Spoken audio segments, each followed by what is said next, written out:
집을 잃은 이재민 일부가 오늘부터 새 아파트로 이사를 시작을 했습니다.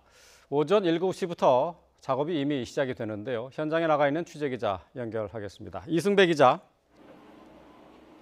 네, 포항 장량동에 나와 있습니다. 네. 자, 이승배 기자가 앞서 있었던 뉴스 시간에서 봤던 곳과는 다른 곳에 있는데요. 자, 화면에 보이는 이곳이 이재민들이 이사 가는 곳인가요?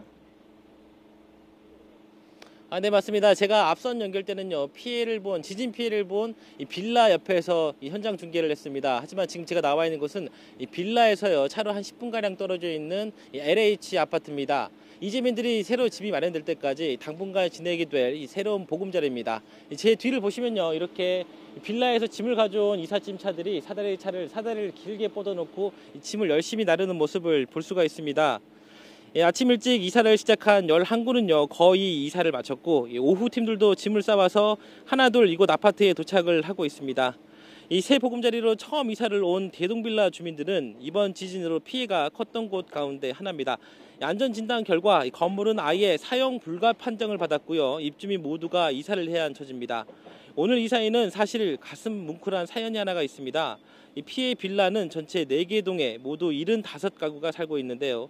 이 가운데 오늘 이사하는 곳은 3분의 1가량인 22가구입니다.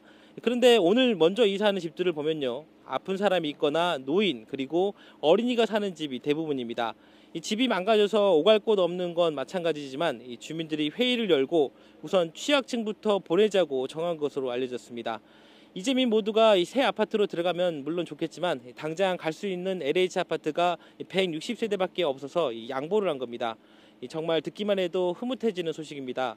오늘은 모두 22가구가 이사를 하고요. 작업에는 11개 이삿짐 업체가 동원이 됐습니다.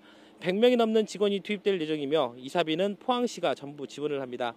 건물이 기울어버린 이 대성 아파트, 그리고 필로티 공법으로 지어서 역시 피해가 컸던 원룸 등도 빠르면 이번 주말부터 차례로 이사를 할 예정입니다. 이재민들은 수도와 전기료, 가스비 같은 생활비만 부담을 하고요, 최대 2년까지 지낼 수가 있습니다. 지금까지 포항 장량동 LH 아파트에서 YTN 이승배입니다.